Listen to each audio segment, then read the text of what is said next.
नमस्कार दोस्तों। आज का हमारा जो टॉपिक है उस टॉपिक का नेम है सब्स्टिट्यूशन मेथड। तो आज हम पढ़ेंगे सब्स्टिट्यूशन मेथड के बारे में कि what is the substitution method and what is the role of substitution method in English language. पिछले वीडियोज के अंदर हमने डीएम एंड जीटीएम के बारे में कुछ जानकारी हासिल करी थी। आई होप आपको अच्छे लगे होंगे। तो इंग्लिश लैंग्वेज के अंदर रीट एग्ज़ाम में इंग्लिश लैंग्वेज चाहे फर्स्ट हो या सेकंड हो या लेवल 1 हो या लेवल सेकंड हो, दोनों के अंदर इंग्लिश टीचिंग के बारे में सवाल पूछे जाते हैं। और रही बात उनकी रेंज की, तो रेंज जो उनकी होती है, अब तक 4 बार रीट एग्ज़ाम हो चुकी है। इन 4 बार रीट एग्ज़ाम के अंदर हमेशा से वही सवाल पूछे गए हैं जो बेसिकली रूप से इंग्लिश लैंग्वेज टीचिंग के अंदर चलते हैं। पीछे only for GTM, DM and principle के अंदर बात करें तो मोटिवेशन, सिलेक्शन और ग्रेडेशन के बारे में ही क्वेश्चन पूछे गए हैं। पीछे मेरे जीटीएम एंड डीएम के ऊपर कुछ वीडियोज बनाए हुए हैं, देखिएगा। आई होप आपको बहुत अच्छे लगेंगे। आज अपन चर्चा करने जा रहे हैं सब्स्टिट्यूशन मेथड के बारे में। तो ज़्यादा डीपली जाने की जरूरत नहीं है, बेसिकली थिंग्स हमें याद होनी चाहिए। और बेसिकली थिंग्स जब हमें याद होगी तो अपन रीट के अंदर अच्छे से उन क्वेश्चन का आंसर दे पाएंगे। तो सब्स्टिट्यूशन मेथड क्या होता है कि सबसे पहले अपन बात करते हैं सब्स्टिट्यूशन जो वर्ड होता है उसकी। जैसे मान लो आपकी एक वर्ड को, जैसे हमारा पास वर्ड है ब्यूटीफुल, इस ब्यूटीफुल वर्ड को समझाने के लिए इसके आगे पीछे कुछ वर्ड को अपन सब्स्टिट्यूट कर देंगे, ग्रामेटिकल रूप से करेक्ट होने चाहिए वो। तो ब्यूटीफुल वर्ड को सिखाने के लिए अपन जो वर्ड को सब्स्टिट्यूट करते हैं, ज्वाइन करते हैं, गठन करते हैं, वो क्या होता है, सब्स्टिट्यूशन हो जाता है। और उसके अकॉर्डिंग कुछ सीखना क्या हो जाता है, मेथड हो जाता है। तो क्या लग जाता है, सब्स्टिट्यूशन मेथड। तो बेसिकली बात करते हैं तो नॉन एज यानी कि इसको सरनेम जो होता है, इसका जो उपनाम होता है, वो इसको टेबल मेथड के रूप में जानते हैं। टेबल मेथड के रूप में इसलिए जानते हैं बिकॉज ये टेबल मेथड के अकॉर्डिंग वर्क करता है। जैसे अपन को ब्यूटीफुल वर्ड को सिखाना है बच्चे को, तो हम क्या करेंगे कि कुछ ऐसे वर्ड लेंगे जिसमें ब्यूटीफुल वर्ड बार बार यूज हुआ हो। जैसे मैंने बोला कि she is a beautiful girl, है ना, Radha is a beautiful girl, Ram's hand writing is beautiful. तो ये जो ब्यूटीफुल वर्ड बार बार आ रहा है तो एक सीक्वेंस में टेबल बन रही है, इसलिए अपन क्या बोल देते हैं, टेबल मेथड भी बोल देते हैं। दूसरी बात ये जाती है कि अडोप्टेड बाई, यानी कि प्रोपाउंडर कौन है इसके, तो H.E. पामर्स, ये इसके क्या है, प्रोपाउंडर है। उन्होंने सब्स्टिट्यूशन मेथड को इजाद किया था। तो आगे क्या लिखा है कि this method had been brought against DM. इस मेथड को लाया गया है डायरेक्ट मेथड के अगेंस्ट में, क्योंकि because the DM less emphasise only for oral work. क्योंकि डायरेक्ट जो मेथड है वो सिर्फ जोर देता था ओरल वर्क के ऊपर, और ये जो मेथड है ये जोर देगा ओनली रिटन वर्क के ऊपर। तो only but this method to remove these defect by supplementing the DM. DM की जितनी भी कमियां हैं उनको दूर करने के लिए सब्स्टिट्यूशन मेथड लाया गया। फिर से लिखा हुआ देखो कि this method removed demerit of DM. Farmers ने कुछ सब्स्टिट्यूशन मेथड के बारे में क्या बोला कि substitution is a process of sentence may be multiple indefinite by substituting for any of its words group either of the same grammatical family and within semantic limit।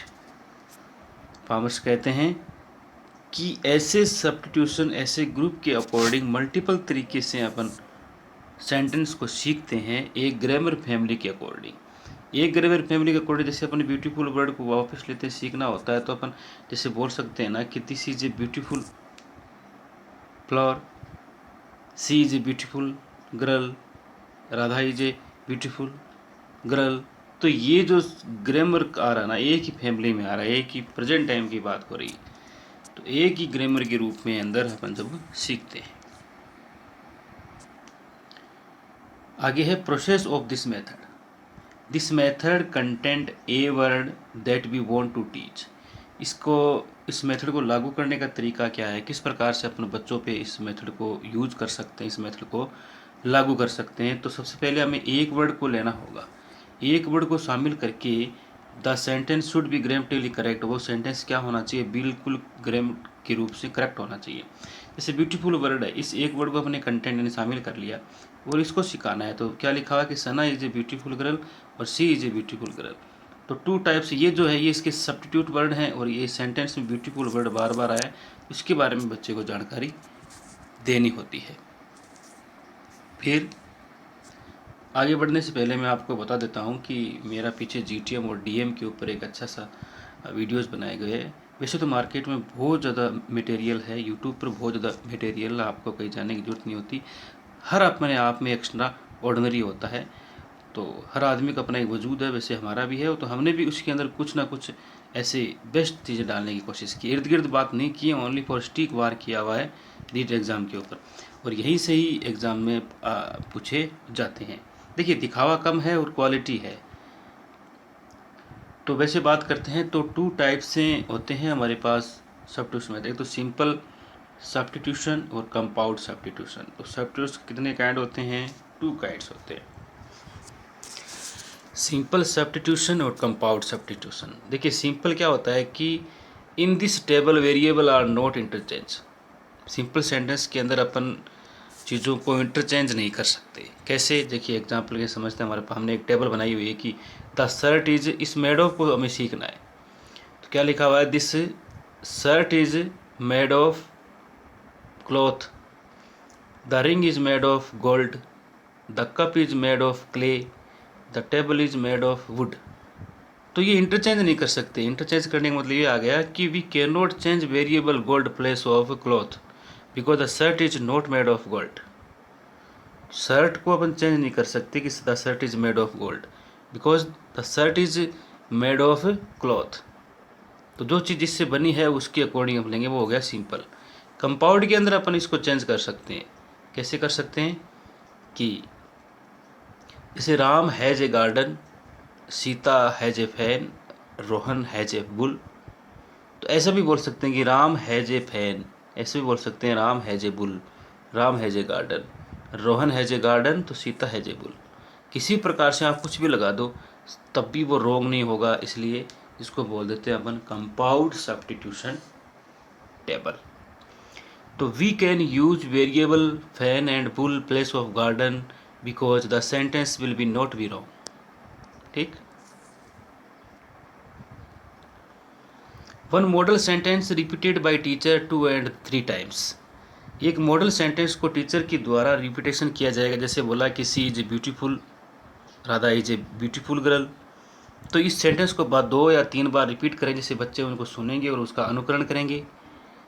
Students का जो work वो ये हो जाएगा कि इंडिविजुअली एंड कलेक्टिवली रिपीट करना। बच्चे क्या करेंगे, अपने आप उस शब्द को, उस अपने आप उस समूह को बोलेंगे, या अकेले बोल सकते हैं और ग्रुपली रिपीट कर सकते हैं।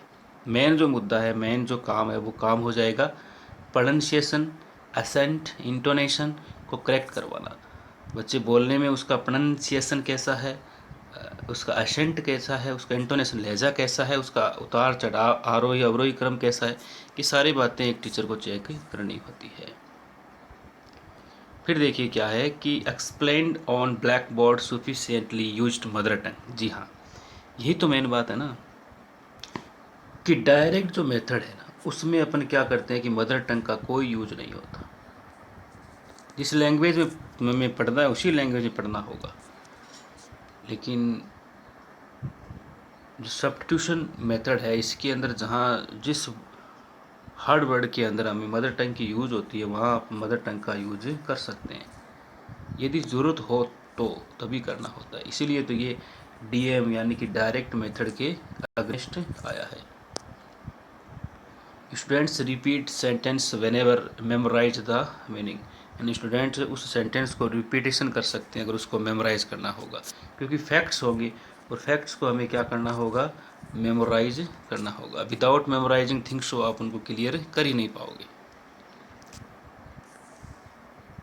आगे सेंटेंस के अंदर टीचर को क्या करना होगा कि meaning, object, picture, translation, gesture के द्वारा करेक्शन करवाना।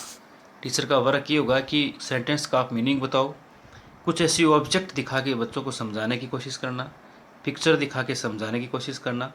अगर कोई वर्ड मीनिंग आ गया और वो समझ में नहीं आ रहा तो उसका ट्रांसलेशन उसकी मदर टंग में करो, हाव भाव से उनको समझाओ, वैसे उनकी जो जितनी भी वो गलतियां करते हैं उनको सुधारना। मेरिट ऑफ सब्स्टिट्यूशन मेथड, देखिए इसकी मेरिट क्या है, ये एक मॉडल सेंटेंस है। क्रिएटिव थिंकिंग डेवलप, इससे क्या होती है, बच्चे की जो क्रिएटिविटी, जो सृजनात्मकता चिंतन है ना, उनका विकास होता है। और सृजनात्मक चिंतन विकास कैसे होगा, क्योंकि बच्चा स्वयं के द्वारा कर सीखता है इसमें। क्योंकि एक वर्ड उन्होंने ले लिया, एक ब्यूटीफुल वर्ड बच्चे ने ले लिया, और इस ब्यूटीफुल वर्ड पर इर्द गिर्द वो कई और सारे ग्रामर रूप से वर्ड को सब्स्टिट्यूट करके उसको जॉइन करने की कोशिश करता है, जिससे क्या होता है, उसकी क्रिएटिविटी थिंकिंग बढ़ती है।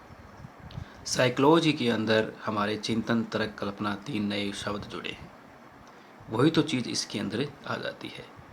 अगर अपन देखते हैं कि थिंकिंग, कल्पना और तर्क क्या होता है, तो एक सीक्वेंस में, एक लाइन में अपन इस चीज़ को सीख सकते हैं। गिलफर्ड ने बुद्धि के सिद्धांत के अंदर त्रिआयामी, जिसने डिमेंशियल 3D का जो सिद्धांत दिया था, उसके अंदर उन्होंने बताया था कि कंटेंट, प्रोसेस एंड प्रोडक्ट, वैसे ही थिंकिंग, इमेजिंग एंड रीजनिंग होता है। कैसे कि मान लो हम कोई भी काम करने से पहले हम थिंकिंग करते हैं, विचार करते हैं, उनके बारे में सोचते हैं, उस समस्या का सॉल्यूशन करने के लिए सॉल्यूशन करते हैं, तो अलग अलग दिमाग के अंदर हमारी इमेजेस बनती है कि अगर मैं ऐसा कर लूँगा तो ऐसा हो जाएगा, ऐसा कर लो तो ऐसा हो जाएगा। और करने के बाद में जो हमारे पास लास्ट हम निष्कर्ष पे पहुँचते हैं कि ऐसा तो करना ही है, इस तर्क पे पहुँचते हैं, इस रीजन पे पहुँचते हैं, वो होता है रीजनिंग। यूनिट इसकी सेंटेंस रहेगी, ठीक है, क्योंकि वर्ड तो ओनली फॉर GTM की है। नेचुरल वे के अंदर सिखाया जाता है, एक प्राकृतिक रूप के अंदर बच्चों को सिखाया जाएगा। Without memorising the rule of grammar, grammar के रूल रटाए बगैर उनको मेमोराइज करना, एज ए भाषा संसर्ग विधि जैसे हिंदी में चलती है ना, उस टाइप ऑफ में ये चीज़ें आ जाती है।